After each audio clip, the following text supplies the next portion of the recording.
Hey guys, how's it going? It's Blepnir here with another team review, and today we're going to be looking over an ABA fighting team using PAWMOT on the lead, which is an electric fighting type, and Gallade, Shadow Gallade with Synchronoise as a safe swap. I had a lot of fun with this team. It's interesting because both Gallade and PAWMOT are fighting types, but neither of them have fighting type fast moves. And in the terms of Gallade, it actually doesn't have any fighting type moves at all because it has Synchronoise and Leaf Blade as its charge moves. So really, the fighting typing is more defensive than offensive, and it is a very interesting typing because of the electric typing on PAWMOT. It actually takes neutral damage from flying, and against most flyers, it does quite well because of its electric type coverage. Unfortunately, Gligar is a very common flyer, and we did have trouble versus Gligar with this team. But overall, I had a lot of fun with it. Crocolore is so much fun, and I just kind of tossed it in the back there because I'm feeling like a lot of teams are kind of weak to fire as long as you're able to deal with the Feraligators and the Lanturns out there. Yeah, and Gallade with access to Psycho Cut is so strong right now. I had a lot of fun with Synchronoise because a lot of people don't expect the psychic type of charge move. And it can hit a lot of things that would otherwise wall a fighting grass moveset. But here we have the worst possible lead we can see in Swampert. This is absolutely terrible, right? Because both our lead and our back Pokemon really don't like to see Swampert. We have to just get rid of the PAWMOT. And y'all know this is a bad situation, right? Because they have a very healthy Swampert, and we only have 2 Pokemon left. They have 3 Pokemon on the field right now. So they have to let this go if we are to have a good chance, and they don't let it go. So at this point, this is not a great situation. Although I will say that Gallade is a fantastic sweeper because of how quickly it generates energy with Psycho Cut. They come in with Cresselia, and I take a little bit of time to react here. Ideally, I think it would have been better for me to hold on to this energy and go into my Crocolore, but this was one of my first battles with this team. And so now I tried to catch a Grass Knot here. I think that this is not quite enough for a Future Sight, so I do call it. Luckily, it is a Grass Knot, so I'm not sure. Maybe this Cresselia is single moved, because if I remember this matchup correctly, they actually don't throw a Moonblast or a Future Sight. But honestly, if they throw Moonblast here, it would not affect the matchup very much. I do Shield. I get scared and Shield thinking that I might have miscounted, and that was a Future Sight. And unfortunately, it was just another Grass Knot. But this is also a Grass Knot. They did not go up to the Future Sight here. So yeah, ultimately, the fact that I shielded is not ideal, but I do come out of this with 2 crunches. So I should be able to... okay, so what I do there is that I actually don't throw an Incinerate, because I don't want to be locked into Incinerate animation.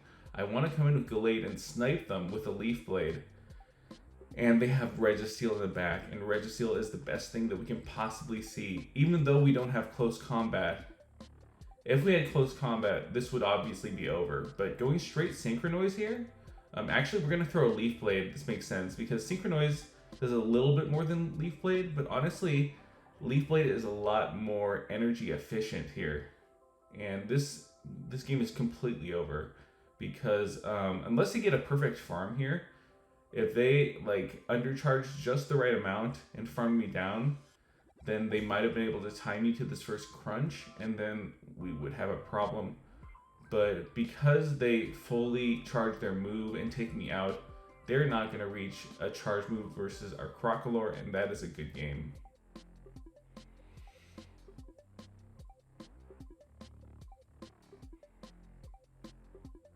Next up, we have Magnezone in the lead. This is a very neutral lead.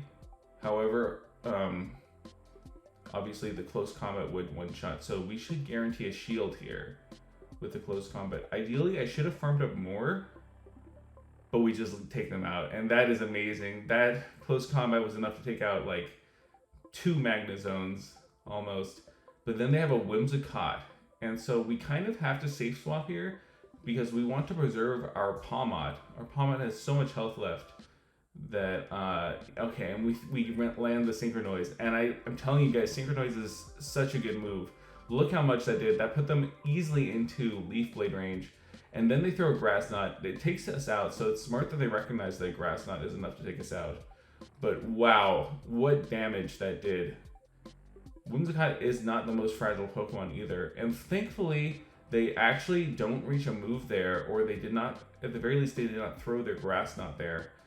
And now we just win the game because we have an Incinerate advantage. You're going to see that they just throw straight Disarming Voice, but it doesn't matter because we pace the same to Crunches as they do to Disarming Voices, which means that with our 1 Incinerate advantage, we should always get to our 3rd Crunch first.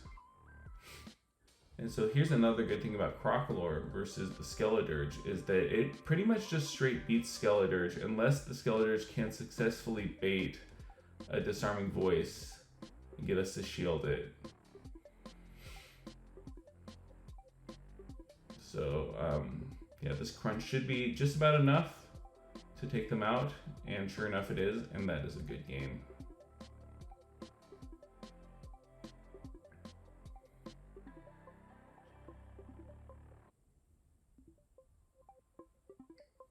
So next up we have PAWMOT into Crocalor. And this is okay matchup for us because we actually outpaced them to the first Disarming Voice, but obviously their subsequent Disarming Voices would easily outpace us. So we just throw immediately. I mean, the Incinerates are doing so much damage, and then they let that go, and that Wild Charge takes them out.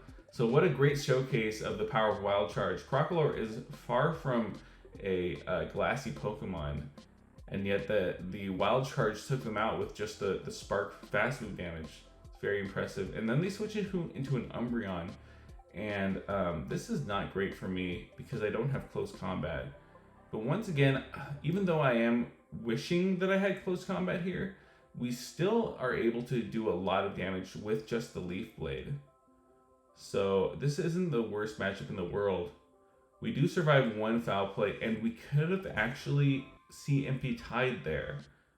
So this is not great because we could have CMP tied, and then we would have gotten off our damage, and then they would have taken us out with their Foul Play, and then we could have farmed down here with the PAWMOT. But it's still okay. I mean, we shouldn't have a lose con even after that mistake because of the fact that we should be able to sweep with Crocalor in the back regardless. They were in Incinerate downrange, and Sceptile does learn Earthquake. I'm thinking, oh, this is enough for an Earthquake. I'm gonna shield this, just be safe. And sure enough, there's the Earthquake. I'm very proud of the opponent for running that spicy coverage move. And I almost wish I let that go to reward them because, I mean, when's the last time they saw a Sceptile with Earthquake? That could have been a huge win for them. But we're trying to climb. We see a Dugong next, and this is not a bad lead at all. Even though they will do super effective damage to us with the Drill Run, we do throw immediately because our back 2 Pokemon have a better matchup with the Dugong than the lead. So we were hoping to catch the Drill Run there because they should have been at the Drill Run at the same time I switched out. But they throw the Icy Wind, which is okay.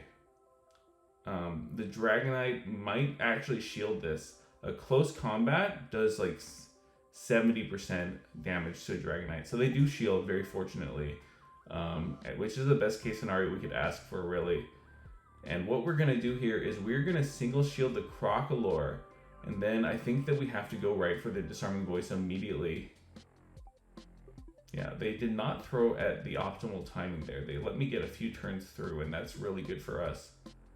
So we are going to throw the Disarming Voice immediately. If we threw one more Incinerate, they would get to the Dragon Claw before our Incinerate animation ended. So we had to throw here. Disarming Voice, of course, takes out the Dragonite, and they have Feraligatr in the back. So this is definitely not over yet. Do I shield here? I do shield. And then what am I going to do? I'm going to take out the Dugong. I think that we lose this now because we take out the Dugong here. I needed to farm up a lot more with my PAWMOT, but then they throw. Okay, so they throw, which loses them the game. If they had held on to their energy, then they definitely would have won this because they could have just farmed down the PAWMOT before we got to a move. But like this, we're able to take out the Crocodile, the Feraligatr in the back. It's alligator versus crocodile, and y'all know the crocodile always wins that. The crocodile always wins out versus the alligator, and that's a good game. Another Crocodile lead. I'm really happy to see all these Crocodile uses. I think that is a great Pokemon. It's really fun. It has a really spicy moveset with some nice coverage. And we're gonna expect them to shield, right? Yeah, so this person learned, I don't think this is the same person, but this person knows that you have to shield the Crocodile. But this is okay because we can potentially bait them here. They switch into a Ice Fang Drapion. Oh my gosh, this is the spiciest moveset ever. Ice Fang Drapion it's not terrible, but they will reach their moves very slowly. So I don't know about them coming into Ice Fang Drapion here. The Synchronoise doesn't do quite enough damage to threaten them. Maybe I could have gotten to 2 more Leaf Blades there, but I think I would have fainted with the 3rd Leaf Blade, so this is not looking fantastic. We do have to no-shield this. I'm expecting this to be a Sludge Bomb because they farmed up so much, and it is indeed the Sludge Bomb. Does less than half of our health, so this is Crocodile showing its bulk. You know, Sludge Bomb is a pretty big move. Obviously, Drapion is not the most attack-weighted Pokemon, but still, Crocodile, I think, has a satisfying amount of bulk. They have a Greninja in the back, and this is a bad situation for us, but they were still, I think that we could have actually thrown another 2 moves there. We could have thrown 2 more Sparks, and they weren't at a move, right? They needed 1 more Incinerate. So we kind of misplayed, but thankfully this Greninja doesn't know how to farm down. You know, they could have farmed down our PAWMOT, and then that would have just been game over because they would have easily gotten to 2 moves versus our Crocodile. But thankfully they did not do so, and we get to BM with a cheeky little crunch there in the end, and that is a good game. So yeah, if we farmed up more with a PAWMOT, then I think we would have forced them to throw their charge move because otherwise we could get to a wild charge. But as it stands, they thankfully threw their energy anyway with their Greninja. That's number 1 rule with Greninja, right? Is that you gotta be able to farm stuff down when you get the opportunity to. But here in the next game, we have an Obstructagoon, and they catch the move. That's a spicy catch. I can't hate at all. Very smart of them. But you can see here the close combat does a respectable amount of damage, honestly, for being resisted. And this Disarming Voice will not quite kill, which is suboptimal for me, honestly, because that means they get to their Sky Attack. We do shield the Sky Attack. Thankfully, they let a full move through. So they could have done 4 more Dragon Breaths. I would have been a lot lower, but this is the best thing that could have happened to me. Although, if they throw the Night Slash here, which they do, that means that they will definitely get to their next Night Slash before we get to our next Disarming Voice. And that means that we throw at correct move timing, we throw 1 Incinerate for their 3 counters, we throw our move, and thankfully they let that go. And I think that it would have been much worse for us if they had shielded that. You know, they are ahead of us on shields, but now that we have 3 Pokemon, we should have the maneuverability. Yeah, with that defense fault, that actually seals the fate of the opponent. I should have switched there, actually, instead of letting my my Crocalor go down, because this gives them some extra energy. We just let the move go through on our Gallade, and the reason why is because we recognize that those sparks are going to do enough damage that we should be able to take out this Talonflame before they're even able to register this next Incinerate. Oh my gosh, and yeah, 1 Psycho Cut takes them down. That is the most damage that I've ever seen a Psycho Cut do. It actually kind of chucked that Talonflame, and that is a good game. Next up we have Marowak in the lead, the Alolan Marowak. And of course, Alolan Marowak did get a buff to Shadow Bone, a well-deserved buff. But let's see how much this Shadow Bone does now. Oh my gosh, that is so much damage. Shadow Bone's actually a fantastic move now, and I'm really liking it because Alolan Marowak definitely deserves a buff to compete with all these fire types that are learning Incinerate now. Yeah, much respect. Of course, we're going to shield up this next Shadow Bone, because that would definitely one-shot like 1.5 Gallades at least. But we're going to throw the Synchronoise here. And once again, this is where Synchronoise comes in handy. We got to hope they no shield. They do shield, which makes me wish they threw the Leaf Blade there. That's a big bummer there, because if we threw the Leaf Blade first, we would get to a Synchronoise here. But they do throw their energy, and I think that I no shield this probably. Yeah, so the Leaf Blade did a lot of damage, honestly, so it's not the worst situation, because now we just have to farm down with our Crocalor, and then we can look to sweep in the back, and then they come in with the Skarmory, and this is the best thing that I could possibly see on Crocalor, because they're doing no damage with their fast move, and we're going to farm up energy. We have a lot of residual energy, even after this crunch. What we're going to do is we're going to our PAWMOT, and we were hoping to coax them to throw. Luckily, they do throw their energy. They throw a Brave Bird, which is smart because that means that we only get 1 Incinerate instead of 2 Incinerates on them with the Crocalor. And then they have Jump Bluff in the back. So luckily for us, this was a team that was very weak to fire in the back. This was an ABB team that had a fire type in the lead that had a very nice coverage moveset of Hex and Shadow Bone. But what they needed to do was they needed to switch into their Skarmory in order to bait out the Crocalor. And if they had done that, then I think that they could have probably swept in the back with their Jump Bluff. So yeah, this is a situation where you have to use this team as an ABB team. And it should work very well. They're not using the team correctly. You know, Marowak in the lead, that's great and all, but I would have switched into the Skarmory at some point. So we have the Tropius here against our PAWMOT, and this is not a very good situation at all for us. Even though they're doing neutral damage with the wing attacks, Leaf Blade does a lot of neutral damage, and we are far from the bulkiest. Jesus, that's a lot of damage for being a 35 energy move.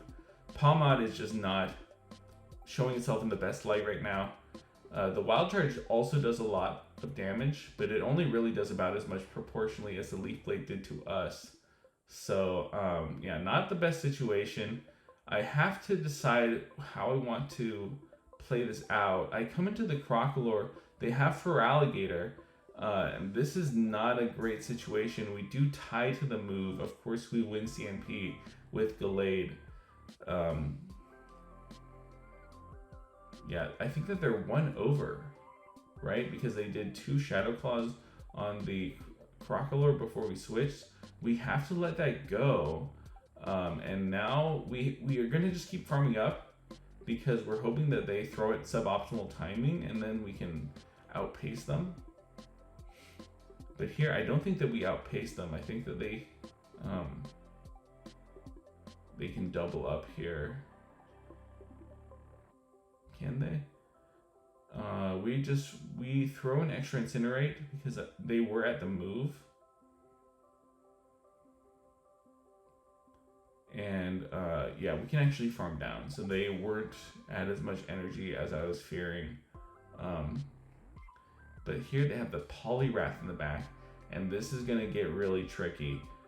Luckily for us, we do just barely outpace the 2 Disarming Voices here. We have so much energy, and we have to either wait until they throw their counter to throw our move, or just hope that they don't catch here.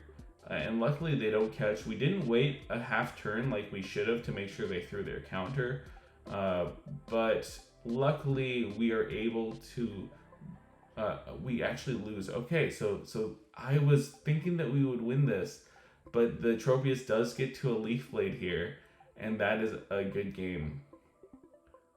Yeah, so I think that they threw a Leaf Blade at us at the Crocodile at the start. So yeah, just us. The Tropius showing how spammy it is there. Tropius is a fantastic choice right now, I think. Yeah, but a very close game regardless. And in general, I had such a fun time with this team. I think PAWMOT is such a fun Pokemon to play, even though it's not the bulkiest, even though its moveset isn't the greatest. It's just such a interesting typing. It's the only electric fighting type in the meta, and electric type is such a cool typing to pair up with fighting and allow a fighting type to take neutral damage from flying, which is kind of huge in this meta. I had a great time with this team. So if you guys have a PAWMOT, if you try it out, let me know how it goes in the comments down below. In general, let me know how you're liking this season in this first week of the Open Great League. And with that, I'll see you guys tomorrow. Thanks.